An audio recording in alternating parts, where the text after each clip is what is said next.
Langit yang begitu biru, seiring matahari yang memancarkan sinarnya, terus membakar semangat saya. Seakan memberi tantangan untuk menjelajahi menggunakan Vespa hari ini di salah satu gunung yang tidak jauh dari tempat tinggal saya. Belum juga apa-apa, saya sudah disuguhi jalur yang kian menanjak. Tapi ini masih tahap pemanasan. Di depan sana akan ada jalur yang sangat ekstrim lagi.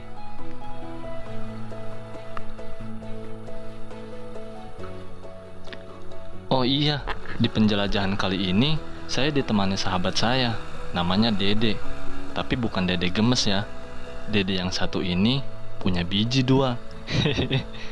Dede ini sekaligus porter yang akan mengantar saya ke puncak gunung.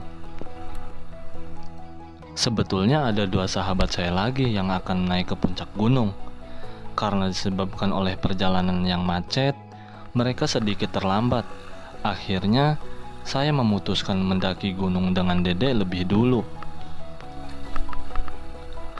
Pohon yang rapat dan dataran yang tak begitu tinggi membuat saya cepat berkeringat. Warga setempat di lereng gunung ini notabene-nya berkebun.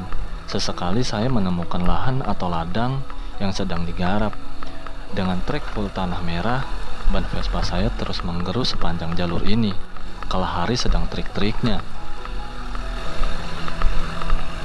Perjalanan jauh untuk mencapai ke sebuah lokasi butuh stamina yang memadai. Tatkala melihat dari jalurnya semakin ke atas semakin menguras tenaga. Betapa tidak, karena jalur ini berpotensi trek yang sangat licin bila menemukan permukaan tanah yang sangat lembab.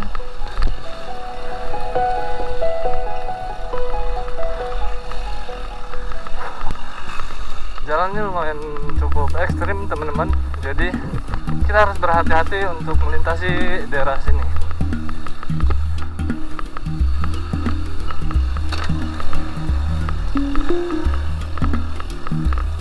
Oke, mantap.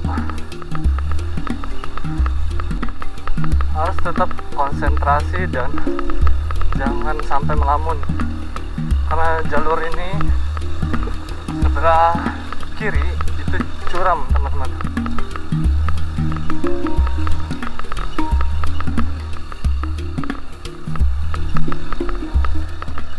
Vegetasi yang rimbun kini kerdil dan hampir menghilang.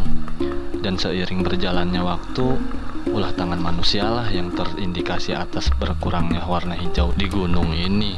Dulunya, burung yang sering lalu lalang melintas sembari berkicau pun kini sudah tak terdengar lagi, seperti pasar yang terkena gusuran.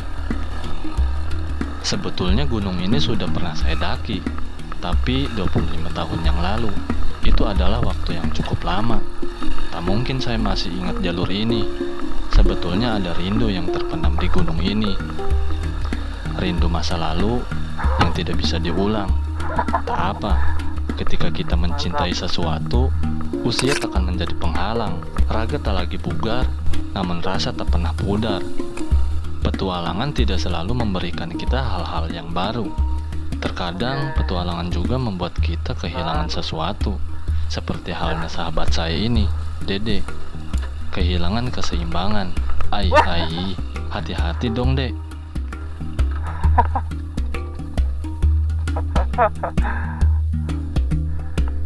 Kita turun dulu.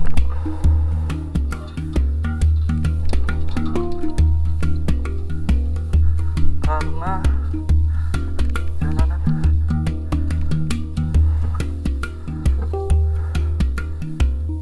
Dek.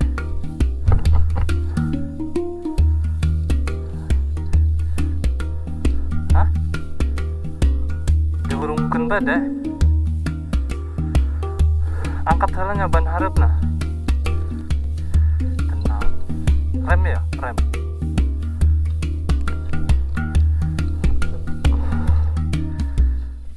Gas bede.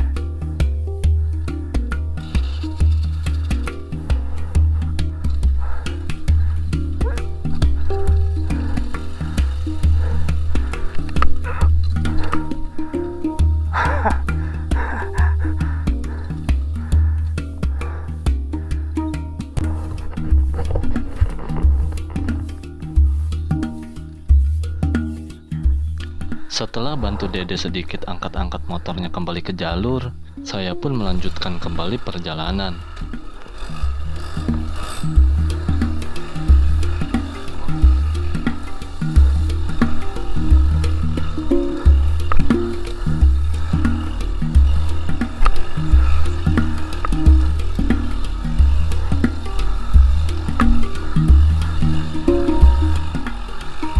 Rupa-rupanya mesin CGI juga sudah mulai panas dan sedikit kewalahan.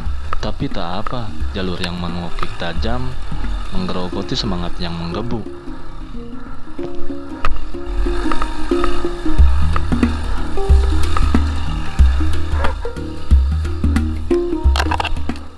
Sembari saya mengikuti ritmenya Dede. Jalur yang semakin rimbun dan menyempit membuat saya sedikit kesulitan untuk mengendarai GI. Nafas saya sudah mulai tersengah-sengah karena medan yang saya lalui ini semakin tidak karuan. Hehehe.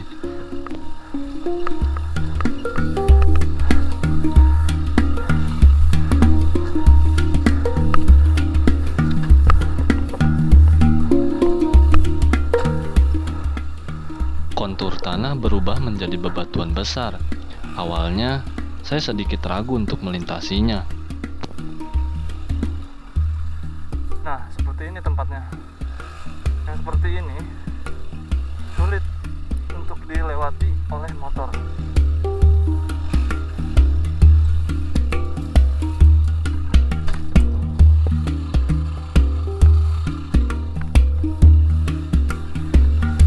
Jadi harus penuh kesabaran.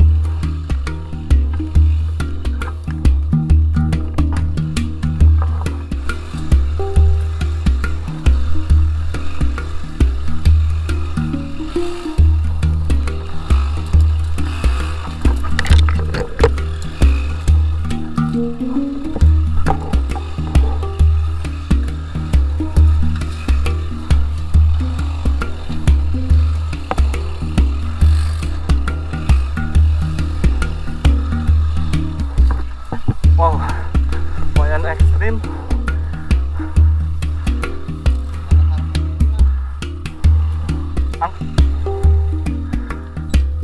Jadi harus diangkat. Angkat.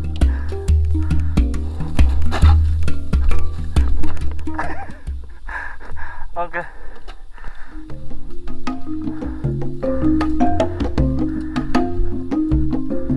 Harus penuh perjuangan.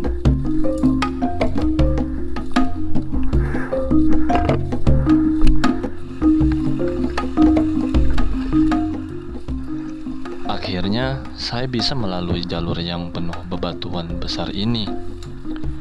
Betapa tidak, hampir saja saya tidak melanjutkan perjalanan. Tapi keraguan itu terurai sudah oleh keyakinan dan semangat yang semakin memuncak.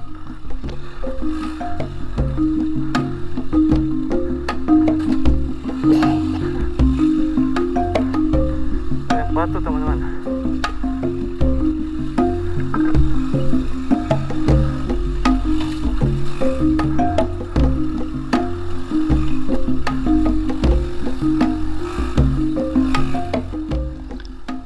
Perjalanan saya untuk sampai di lokasi tinggal beberapa meter saja. Dengan irama nafas saya yang semakin boros seperti karbu 26. Hehehe.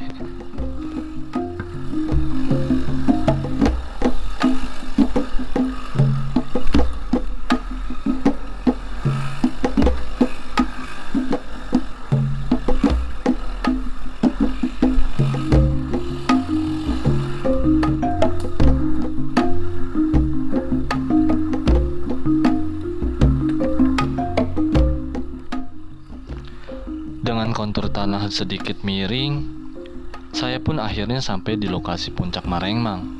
Ada mentari penuh kehangatan yang menyambut kedatangan kami.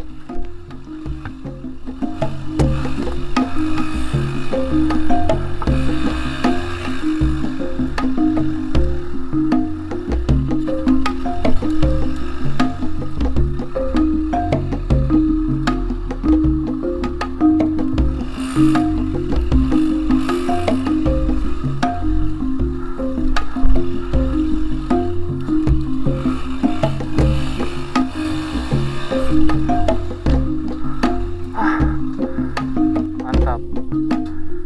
Inilah tempatnya, teman-teman. Oke, saya sudah di puncaknya dan seperti inilah mantap tempatnya. Masya Allah, tabarakallah. Di sana itu pantai, di sini ada Gunung Pabeasan. Mungkin khususnya untuk orang-orang daerah sekitar Anyer itu tahu ini Gunung Pabeasan, dan itu Kadudago. Saya kesini diantar oleh teman saya yang biasa naik ke puncak Pabeasan. Ini dia teman saya. Ini Bro Dede, kenalkan. Saya mau nanya-nanya tentang puncak ini teman-teman. Biasanya untuk akhir pekan ente sering nganter tamu yang naik ke sini ya? Iya sih, sering nganter ke sini paling di hari Sabtu, kalau enggak Minggu saja di pekan kebanyakan. Kalau untuk hari-hari raya gitu? Kalau hari raya paling di tahun baru. Kalau hari raya Idul Fitri mungkin jarang gitu. Baru yang paling Tahun ramai. baru yang paling ramai. Oh, jadi oke, jadi itu ya teman-teman. Jadi untuk akhir pekan di sini juga ada yang mendaki ke sini, cuman tidak begitu banyak. Yang lebih banyak itu di hari raya seperti tahun baru. Untuk larangan di daerah Puncak Marengmang ini, larangannya apa aja sih? Nah, itu biasa seperti jangan kencing sembarangan. Walaupun kita mau kencing, mau berak, kita harus permisi, harus ada etika lah. Iya. Namanya juga di dalam hutan. Yang kedua ya gitu, kalau kita mau bakar-bakaran harus mematahkan dahan atau kayu lah. Oh, Jangan iya. harus pakai alat, nggak usah pakai tangan kosong. Itu larangannya. Oke, jadi itu teman-teman ya. Jadi umumnya untuk di hutan atau pegunungan itu kita harus menjaga etika juga, jangan sembarangan kita mengambil kayu atau buang air kecil. Itu kita harus permisi, dan kalau mau mendaki ke Puncak Marengmang ini tidak boleh sendirian, atau khususnya harus ditemani oleh guide-nya kayak Dede ini ya, harus dipandu ya. Ini untuk hari raya tahun baru itu bisa ngecamp nggak sih? Sampai nginep apa gimana biasanya? Bisa nginep sambil mangguin sampai jam 1, bakar kembang api itu bisa. Yap, kita lanjut untuk bakar ikan. Kita mau ambil kayu dulu untuk bakar ikan. Jadi kayu itu untuk nusuk ikan, nanti ikannya dibakar. Angin sepoi perlahan datang, seiring dengan dataran yang semakin tinggi. Setibanya saya di lokasi, akhirnya saya bergegas mencari kayu bakar untuk memanggang ikan. Buat nusukan ikan dulu. Anginnya lumayan gede, jadi saya membuat hitungan dulu untuk menerbangkan dulu.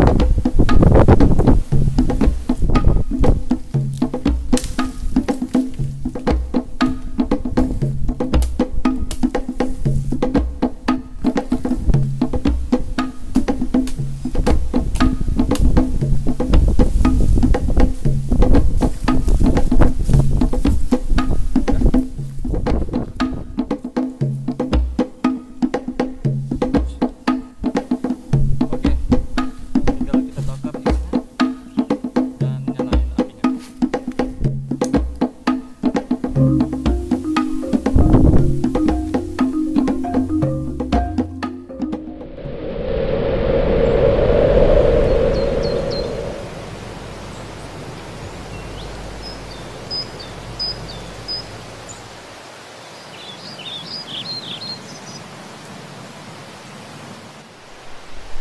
Kita bakar ikan dulu. Ini ikannya kita beli di pasar tadi di bawah. Oh ya, Dek, di sini selain larangan yang lainnya apa aja sih? Ya, etika dari umum dijaga. Jadi nggak boleh ngomong sembarangan Boleh gitu ya. ngomong sembarangan. Namanya juga di hutan. Dulu sewaktu mandu ada nggak kejadian apa gitu, Dek, di daerah sini, di puncak ini? Paling juga kalau orang di sini bilangnya kan kayak semacam ketempelan kayak gitu. Ketika dia melakukan kayak hal-hal seperti yang dilarang gitu. Mungkin mereka kurang menjaga aja kali ya, Dek.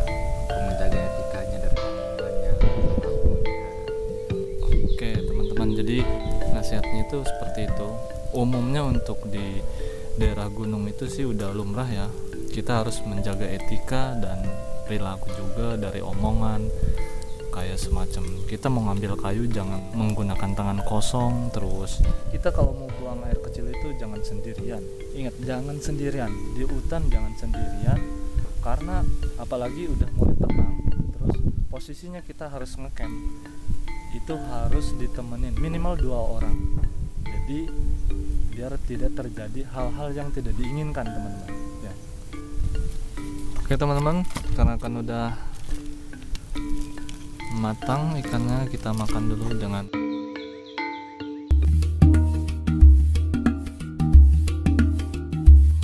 Sembari menunggu 2 sahabat saya yang masih di perjalanan, kami pun menyantap ikan yang sudah matang. Oh iya, karena Dede ada keperluan mendadak, jadi mau tidak mau dia harus menuruni gunung sendirian. Saya tidak ikut turun, soalnya saya menunggu sahabat saya yang lainnya menuju ke arah puncak. Terik matahari yang diiringi angin sepoi bertengger di sebelah barat. Rupa-rupanya langit yang begitu biru, ada matahari yang berkamuflase, tidak sadar membakar kulit ini.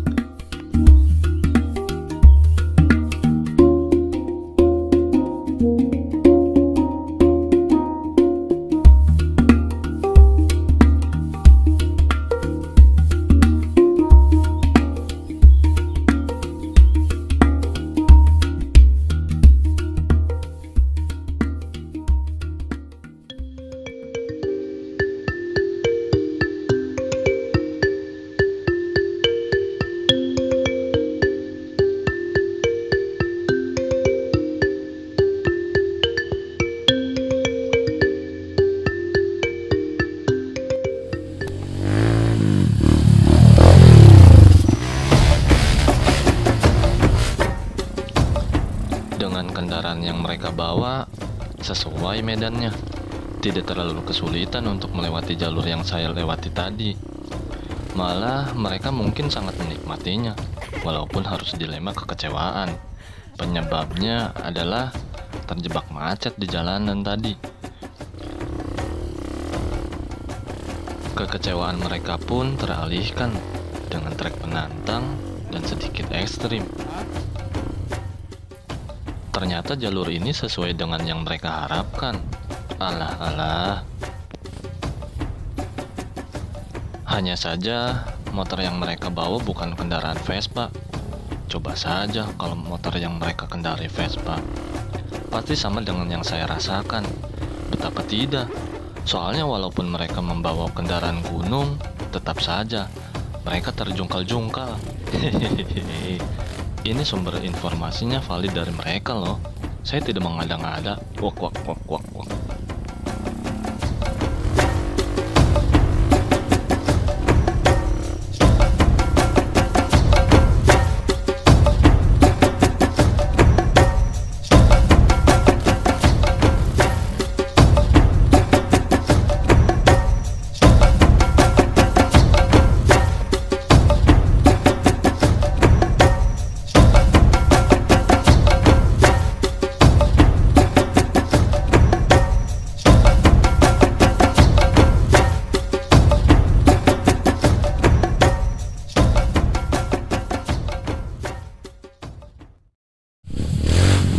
Oh itu Hidai dan Najis sudah pada datang ya.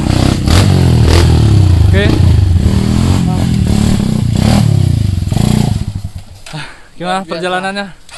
Jalan santai. Mana aja? Mantap. Ya, stamina kurang jadi enak lah di Ya oke. Jadi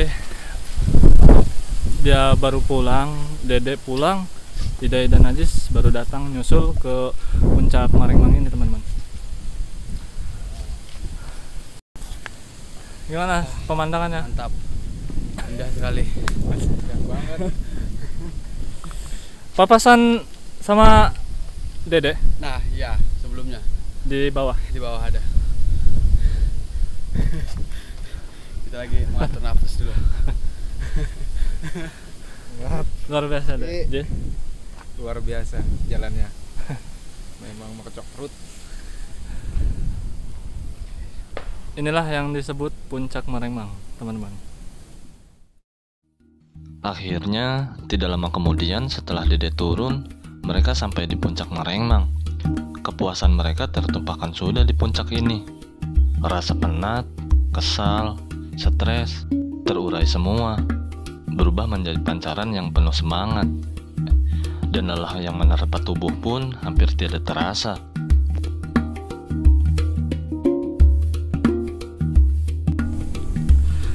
Oke, untuk Ida ini saya mau nanya, untuk sebuah kendaraan Vespa bisa sampai ke puncak Maremang ini, apa respon dari Ida? Bagi saya sih sangat luar biasa ya, itu untuk mencapai puncak-puncak Maremang ini untuk sebuah Vespa yang tua sekali kan istilahnya, yang jarang-jarang dipakai untuk ekstrim, untuk naik gunung tuh. Itu jarang sangat sekali. Saya aja yang pakai motor trail saya ini udah lumayan ekstrim bener, apalagi mengendarai sebuah Vespa itu. Jadi kalau tingkat kesulitannya itu Hard lah, kalau untuk Vespa hard ya? hard, bener-bener hard. Jadi baru Luar kali biasa. ini ya? Baru kali ini kita. Oke teman-teman, jadi Dai juga katanya baru kali ini ngelihat Vespa naik gunung, dan dia salut banget katanya. Alhamdulillah, untuk teman-teman Vespa yang lain yang mau naik ke puncak-puncak gunung di mana aja, diusahakan yang paling utama itu adalah safety ya teman-teman, biar aman sampai tujuan. Kemudian kami melanjutkan obrolan dan bercengkrama penuh canda tawa di puncak Maremang ini.